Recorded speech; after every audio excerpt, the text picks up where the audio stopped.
créateur de machines expresso à dose fabriquées en France. À retrouver sur malango.com. Nous sommes le 28 avril 2021. Nous sommes du côté de Saint-Léonard sur la D415. Il est 19h et nous nous dirigeons vers le col du Bonhomme. Il fait 12 degrés Celsius.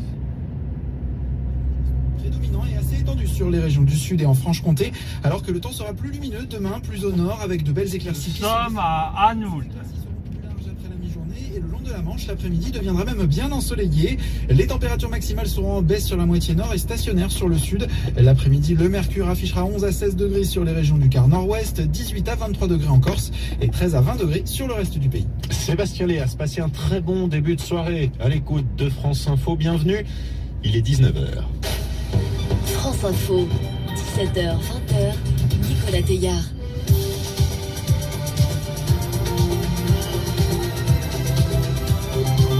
Thomas Benech pour l'info, bonsoir. Bonsoir Nicolas, bonsoir à tous. Et à la une, cette intervention d'Emmanuel Macron, ce sera vendredi. Il doit dévoiler les étapes visant à l'assouplissement des restrictions sanitaires dans notre pays. Il a choisi la presse quotidienne régionale pour le faire, c'est ce que nous dira Julie-Marie Lecomte dans un instant. L'association de lutte contre la corruption Sherpa monte une nouvelle fois au créneau. Elle dépose une plainte avec constitution de partie civile dans l'affaire de la vente d'avions Rafale à l'Inde, c'était en 2016. Les 100 premiers jours de Joe Biden à la Maison-Blanche, ce sera demain. Comment des partisans de Donald Trump jugent-ils le début de mandat du président démocrate? Réponse dans ce journal. Et puis les supporters parisiens gonflés à bloc. Grosse ambiance en ce moment devant l'hôtel des joueurs du PSG. Les footballeurs parisiens reçoivent Manchester City ce soir et c'est en demi-finale aller de la Ligue des Champions. On ira aussi en Angleterre dans 20 minutes où les supporters, eux, auront le droit de regarder le match au pub. Ce soir, les Vénards, ce sera évidemment l'un des grands dossiers jusqu'à 20h. Bienvenue. Le chef de l'État Emmanuel Macron lèvera donc le voile vendredi. Il dira comment va s'organiser l'assouplissement des restrictions sanitaires en France. Le Premier ministre a annoncé cette date aujourd'hui à l'issue du Conseil de défense sanitaire et du Conseil des ministres de ce matin. Et Julie-Marie Lecomte, le président de la République, s'exprimera donc dans les colonnes de la presse quotidienne régionale selon les informations de France Info. Oui, depuis lundi, Emmanuel Macron distille les indices d'un allègement très progressif des mesures, un assouplissement par phase des étapes qu'il faudra chaque fois consolider, confiait-il en marge de son déplacement dans une école de Melun, parce que Jean Castex le rappelle encore aujourd'hui, malgré une vraie tendance à la baisse, la circulation du virus reste élevée. Le projet de loi de sortie de l'état d'urgence sanitaire présenté ce matin au Conseil des ministres permet encore pendant 5 mois, jusqu'à la fin du mois d'octobre, de déclencher si nécessaire des mesures de freinage.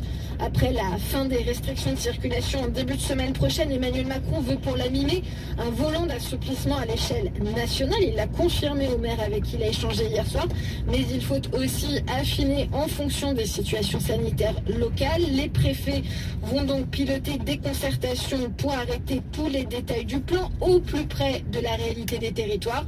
Le choix d'une interview dans la presse quotidienne régionale plutôt qu'à la télévision est donc cohérent et a finalement été retenu. Julie-Marie Lecomte, service politique de France Info. C'est une première depuis le début du mois. Le nombre de personnes hospitalisées pour une infection au coronavirus passe en dessous de la barre des 30 000 personnes.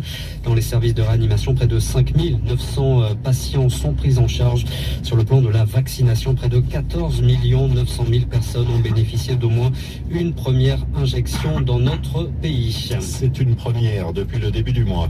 Des algorithmes utilisés pour la détection sur Internet de personnes radicalisées parce que les terroristes utilisent moins les lignes téléphoniques classiques et les SMS, avance le ministre de l'Intérieur aux côtés du chef du gouvernement, du garde des Sceaux. Il présentait aujourd'hui le projet de loi pour lutter contre le terrorisme, un texte mis sur pied avant l'attentat de vendredi dernier à Rambouillet. À la demande de l'Italie, la France a ordonné aujourd'hui l'arrestation de 10 anciens membres des Brigades Rouges italiennes réfugiés sur son sol. 7 sont interpellés, 3 autres recherchés. Tous ont été condamnés de l'autre côté des Alpes pour des actes de terrorisme survenus dans les années 70-80. Une nouvelle étape dans l'affaire de la vente de 36 avions Rafale à l'Inde, c'était en 2016. L'association de lutte contre la corruption Sherpa dépose une plainte avec constitution de partie civile. Elle demande dans ce dossier l'ouverture d'une information judiciaire pour corruption, favoritisme entre autres. Julie Pietri. C'est une affaire à double détente. En résumé, pour ces 36 avions, Dassault n'a pas fait affaire, comme prévu, avec l'opérateur indien historique en la matière, mais avec un puissant industriel sans expérience en aéronautique, un proche du Premier ministre indien. À peu près au même moment, en France, un redressement fiscal de plus de 140 millions d'euros est annulé. La presse révèle qu'il visait justement une filiale de cet industriel sorti du chapeau. Et puis rien. William Bourdon, fondateur et avocat de l'association Sherpa, qui a saisi dès 2018 le parquet national financier. Les deux plaintes Sherpa ont été écrasées par Madame Eliane Houlette, à l'époque patronne du parquet national financier, enfin que je respecte.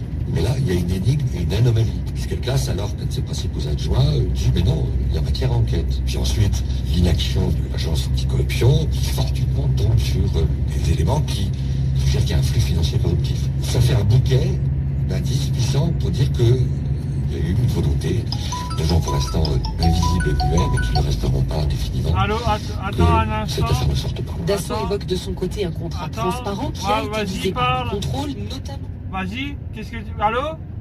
Oui, mais où tu vas? Parce que tout à l'heure, j'ai vu que tu étais à Lunéville, et maintenant tu es à Saint-Dié. Ouais, là, je descends à Mulhouse.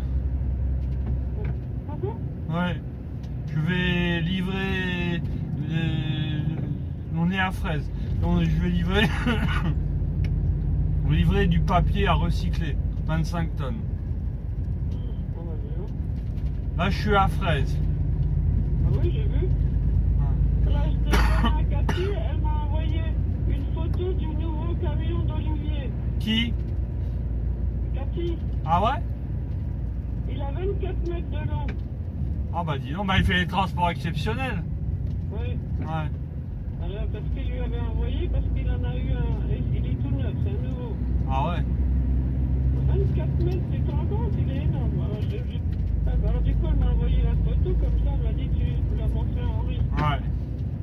Et il va où comme ça? J'aimerais pas conduire ça. Et il fait quoi exactement comme liaison? Ah bah, je sais pas, c'est pas comme moi. Ça, Et lui, il doit rouler tout le temps avec les gendarmes alors? Bah, je sais pas, mais en tout cas, il roule pas vite. Ouais. Ça doit être. Ça doit Bon, en être Suède, c'est 26 mètres, mais en France, c'est 18 mètres 75 ou 16 mètres 60... 16 mètres 75 ou 18 mètres 35. En France, c'est plus. Il paraît que le sien, il a 24 mètres. Ah ouais? Ouais. Mais c'est quoi? C'est pas un semi-remorque? Oh, bah, tu verras. Ah ouais. Bah tu me l'envoies, envoie-le-moi. Par WhatsApp. Mais je sais pas comment on fait. Mais si, tu sais. Bah oui, mais la photo qu'elle m'a envoyée, c'est sur le. C'est sur là où il y a un mail. Un mail. Ah oui, bah tu l'envoies par mail. Tu fais transfert, tu appuies sur transfert, tu me l'envoies à mon adresse email. Je le montrerai samedi. Après, ça va tout changer et puis. Voilà. Il doit bien gagner alors. Il doit bien gagner. Bah, je pense, oui. Parce que transport exceptionnel, ça doit bien gagner. Il habite où? Ah, je vais pas demander, mais il doit toujours habiter là près de Schirmeck, je pense. Ah, il habite toujours Schirmeck, à côté de Bréjon. Oui, je crois. Enfin, je sais qu'il habitait, elle m'a pas dit qu'il avait déménagé. Ah ouais. Mais j'aimerais pas conduire ça. Hein. Mais il doit bien gagner, ça doit bien gagner ça. Ouais. Mais rouler à 30 à l'heure. Ah, il roule à 30 à l'heure? Elle m'avait dit ça une fois, mais peut-être que des fois c'est plus vite. Ouais. Enfin, il doit de toute façon pas rouler vite. Hein. Ouais, il doit rouler avec les gendarmes et tout ça. Hein. Transport exceptionnel, c'est avec les gendarmes. À un moment donné, j'ai failli faire transport exceptionnel, c'était il y a longtemps, c'était dans les années 2005. Et puis ça n'a pas marché. Je sais plus pourquoi. Je suis à plein fing. En plein quoi? À plein fing, je suis. C'est au bas de la... C'est de l'autre côté des Vosges. Après-demain, je me fais vacciner, ça m'énerve. Mais non, moi ça m'énerve que tu te fasses vacciner. C'est Thomas qui veut? Oui, mais pas. Comme il a dit Bernard Tapie, si les gens veulent pas se faire vacciner, c'est leur problème, mais ils ne se rendent pas compte qu'il était contaminé les autres. Ouais. Non, c'est pas vrai. Les gens vaccinés contaminent les autres aussi. Hein. Oui, mais s'ils sont vaccinés... Non, mais ça c'est... Faut pas exagérer, le vaccin c'est un... Pour moi le vaccin... T'as vu sur ton smartphone en Inde comment ça se fait en ce moment? Mais c'est une catastrophe. Alors ils sont obligés de brûler tous les morts. Il y a tellement de morts qu'ils sont obligés de couper. Ils n'ont plus de bois. Ils sont obligés de couper les arbres qu'il y a sur les boulevards, tu sais, dans la rue. Ouais. On brûle les gens même dans les jardins publics puisqu'il faut les bûcher, tu sais, en Inde. Ouais. C'est une catastrophe. Ah bon? T'as pas vu, moi, hier, ça m'a fait vraiment... Et hier, il paraît qu'il y a une odeur pestilentielle sur la ville, à Delhi, tu sais, dans la capitale, là. Pourquoi il y a beaucoup de morts avec le Covid? Mais t'es pas au courant? Si, j'avais... Il y a une explosion c'est incroyable. Mais pourquoi les Chinois, c'est venu de Chine et eux, ils font ce qu'ils veulent, ils circulent librement? Ça, je comprends pas. Tu sais, il y a tellement de pauvres en trucs, tu sais, alors qui sont les uns sur les autres, ils ont dû tous se contaminer, et puis voilà. Tu te rends compte qu'ils ont même plus de bois. Même la Russie va leur envoyer des ils s'en sortent plus. Ah ouais? Ils ont complètement perdu le contrôle de la situation. Ah bon? Ouais. Oh, moi j'ai pas envie, hein. Moi, je me fais pas vacciner. Enfin, tu fais comme tu veux, hein, mais me le refile pas, hein. Bah, si t'es vacciné, tu l'auras pas, puisque t'es vacciné. Oh, ben, le vaccin, c'est pas avant... il faut le deuxième vaccin. Et pour que ça soit efficace, il faut qu'il y ait le deuxième vaccin. Et il faut attendre... Bolsonaro, il a dit que c'est pas bien, le vaccin. Oh, mais lui, il est complètement con. Il s'occupe, il est en train de brûler toutes les forêts d'Amazonie. C'est que des conneries, celui-là. Une catastrophe aussi de brûler les forêts. Moi j'ai vu là un reportage sur Arte, vue d'avion, mais c'est incroyable. Ouais. En plus tous les animaux qui sont là-dedans. Bon. Ah, tu me dis quand je te réveille, hein? Ouais. Voilà. Au revoir. Et puis fais attention quand tu vas manger ou je sais pas quoi, tu te laves bien les mains et tout, hein? Ouais. On fait attention quand même. Ouais. Là, il monte le col, je commence à monter du col du bonhomme. Ah, oui, bah alors je te laisse. Ouais. Au revoir. Au revoir.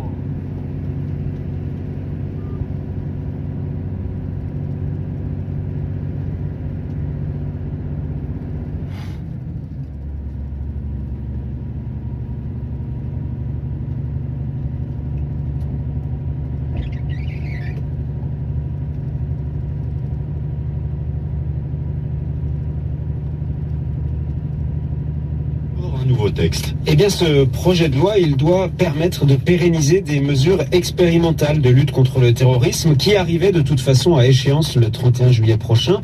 Le texte va donc permettre d'actualiser ces dispositions, de parfois les renforcer et surtout de les graver dans le marbre. Et le gouvernement assure qu'il n'a pas accéléré le calendrier en raison de l'attentat commis vendredi dernier. L'une des préoccupations majeures des services de renseignement, David, c'est la problématique des sortants de prison. Que prévoit cette nouvelle loi dans ce domaine? Alors il y a clairement un renforcement des mesures de suivi. D'abord pour les détenus condamnés pour terrorisme et considérés comme particulièrement dangereux.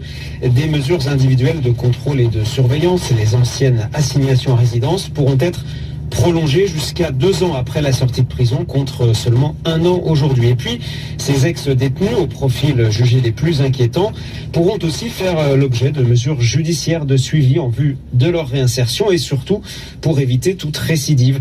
Et ce suivi psychologique, social ou encore éducatif, eh bien, il pourra être imposé pendant une durée de 5 ans. Au moins une centaine de détenus sont susceptibles d'être concernés par ces obligations sur les quelques 500 qui purgent actuellement une peine pour terrorisme. Et puis David, la mesure la plus controversée du texte, c'est le recours aux algorithmes par les services de renseignement. Qu'est-ce que c'est? En effet, cette mesure, elle est expérimentée depuis 2015 et ce projet de loi doit permettre là aussi de la pérenniser et d'aller beaucoup plus loin qu'aujourd'hui. Il est prévu que les algorithmes puissent analyser les données de connexion des internautes, mais aussi leur historique de navigation. Je vous donne un exemple. Un ordinateur qui se connectera à plusieurs sites djihadistes sera alors repéré par ces algorithmes. Ce seront ensuite les analystes de la DGSI qui prendront le relais et selon l'évaluation l'évaluation de la menace, ils pourront mettre en place d'autres types de surveillance. L'intérêt, c'est de pouvoir détecter des personnes isolées qui passent sous les radars des services de renseignement, mais qui sont susceptibles de laisser des traces numériques de leur radicalisation. On pense notamment à l'affaire de Samuel Paty, où ça avait été le cas pour l'auteur de cet attentat. Le ministre de l'Intérieur assure que ces traces numériques détectées par les algorithmes ont permis de déjouer 2 attentats sur les 36 déjoués depuis 2017. Impossible d'en savoir beaucoup plus sur leur efficacité puisque ces algorithmes, ils sont classés secret défense. De leur côté, plusieurs associations de défense des libertés publiques dénoncent d'ores et déjà un outil de surveillance de masse. David Di Giacomo pour ses précisions et Jean-Charles Brizard qui nous rejoint en studio pour prolonger la discussion. Bonsoir. Bonsoir. Et merci d'être avec nous, directeur d'une société de renseignement privée spécialisée dans la question du financement des organisations terroristes islamistes. Gérald Darmanin présente cette nouvelle loi comme une forme de mise à jour. Il a même comparé ça à ce que Google pouvait faire par exemple chaque année. Est-ce que la comparaison est appropriée? Est-ce que la loi doit suivre en permanence la réalité de la menace terroriste? Oui, c'est l'histoire finalement de toute l'évolution législative dans ce domaine depuis 35 ans maintenant, depuis les premières lois antiterroristes en 1986. C'est de sans cesse s'adapter à l'évolution du terrorisme, à sa physionomie, à ses moyens, à ses méthodes également. Donc on a plus de 20 lois qui ont été adoptées effectivement depuis 1986. Là en l'occurrence, cette loi s'adapte à quoi? S'adapte à la réalité aujourd'hui du terrorisme endogène auquel on est confronté depuis 3 ans. 20 depuis 86, 10 depuis 2015.